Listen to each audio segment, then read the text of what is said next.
Sasa mengine kwa kuwa baba ameshayaeleza, naomba nieleze juu ya aina za umonsinyori. Naomba nieleze juu ya aina za umonsinyori. Kwa sasa kuna aina 3 za mamonsinyori, nazo ni hawa zifuatazo. Kwanza kuna mamonsinyori wanaojulikana kama Protonotarius Apostolicus. Protonotarius Apostolicus, au tunaweza tukasema kwa Kiingereza Protonotary Apostolic. Cheo hiki ndicho cheo cha juu kabisa cha mamonsinyori ambao sio maaskofu. Kama inavyojulikana, kila askofu anayeteuliwa na Baba Mtakatifu mara moja kupokea cheo cha umonsinyori. Basi cheo hiki Protonotarius Apostolicus ni cheo cha juu kabisa cha mamonsinyori ambao si maaskofu. Mamonsinyori wenye cheo cha Protonotarius Apostolicus wamegawanyika katika sehemu kuu mbili. Sehemu ya kwanza ya mamonsinyori Protonotarius Apostolicus huitwa Protonotarius Apostolicus de numero participantium. Maana tunarudia tena, Protonotarius Apostolicus de numero participantium. Hawa ni nani? Hawa ni mapadri ambao kazi yao ni kuweka kumbukumbu za shughuli za Baba Mtakatifu. Wanafanya katika ofisi mbalimbali za Baba Mtakatifu, na kazi zao ni kuweka kumbukumbu ya shughuli mbalimbali za Baba Mtakatifu, na pia hushughulika na masuala ya michakato ya kutangaza watakatifu. Hivyo mnaona kwamba kazi zinazofanywa na maklero wanaopokea heshima hii wanakuwa wamebeba dhamana kubwa ya siri za Baba Mtakatifu.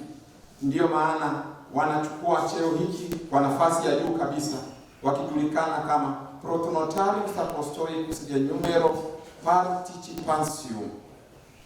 Aina ya pili ya mamonsinyori Protonotarius Apostolicus ni hujulikana kama Protonotarius Apostolicus supernumerarius. Protonotarius Apostolicus supernumerarius. Hiki ni cheo cha juu cha heshima ambacho hutolewa kwa baadhi ya mapadre waliosifika sana kutokana na huduma yao ya kipadre na ya kipekee, wanaoishi nje ya jiji la Roma. Hawa wanaishi nje ya jiji la Roma. Wale wa kwanza, Protonotarius Apostolicus de numero participantium, wote wanaishi katika jiji la Roma wakifanya kazi katika ofisi mbalimbali za Baba Mtakatifu. Hawa wa pili wa cheo cha juu cha Protonotarius Apostolicus wanaojulikana kama Protonotarius Apostolicus supernumerarius, wenyewe wanakaa nje ya jiji la Roma.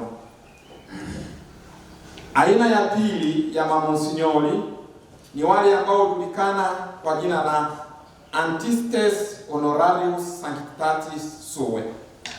Antistes Honorarius Sanctitatis Sue, au tunaweza tukasema kwa Kiingereza Prelate of Honor with Holiness. Cheo hiki cha umonsinyori ni cheo cha ngazi ya pili, kikitanguliwa na cheo cha kwanza tulichokitaja hapo juu, yaani Protonotarius Apostolicus. Baba Mtakatifu hutoa cheo hiki cha heshima kwa mapadri wa jimbo katika kutambua mchango wao kwa huduma yao ya kipekee ndani ya kanisa, mchango wao uliotukuka. Hawa kwa ufupi ndio nadhani mara nyingi usikia wanaitwa maprelate au prelato, lakini jina kamili lao ni Antistes Honorarius Sanctitatis Sue au Prelate of Honor with Holiness.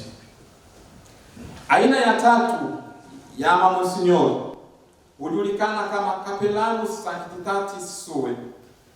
Capellanus Sanctitatis Sue, au kwa Kiingereza tunaweza tukawaita Chaplain of His Holiness. Hiki ni cheo cha umonsinyori kinachotolewa na Baba Mtakatifu kwa baadhi ya maparoko na mapadre wengine waliohudumia kanisa kwa moyo wote na bila kujibakiza. Wanaitwa Capellanus Sanctitatis Sue, Chaplain of His Holiness.